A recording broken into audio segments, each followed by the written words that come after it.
สบายดีพี่น้องอาหารมาแล้วพี่น้องเนาะ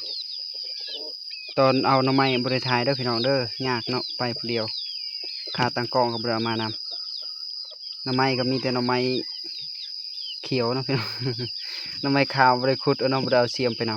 ำนี่ปลาก็ได้เนี่ยพี่น้องเนาะหาอยู่หากินแบบธรรมชาติบ้านเฮาเนาะชีวิตบ้านนอกบ้านนาครับพี่น้องเนาะชาวไร่ชาวนาชาวหัวชาวสวนเฮาเด้ออาหารเนาะพี่น้องเนาะได้กินแรงแล้วพี่น้องได้อันนี้ก็ปิ้งเอาไว้กินเที่ยง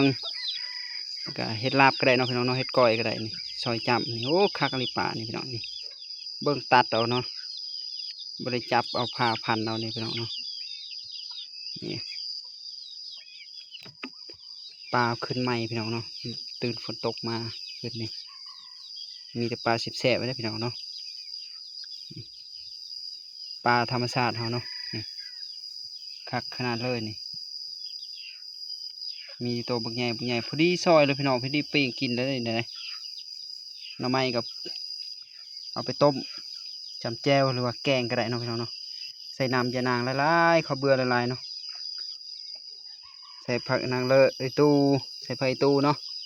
แล้วก็ผักขะผักเน่าบานเฮาเลยพี่น้องเนาะแกงใส่โอ้แซ่บหลายเคี่ยวก็ได้เนาะเคี่ยวก็ได้เนาะตัวสีขาวก็ได้นี่อาหารบ้านเฮาเนาะพี่น้องเนาะบ้านนอกบ้านนาเฮาชีวิตชาวไร่ชาวนาเด้อพี่น้องเด้อหาอยู่หากินตามธรรมชาติเนาะบ่มีอย่างไรเนาะพี่น้องเนาะคักหลาย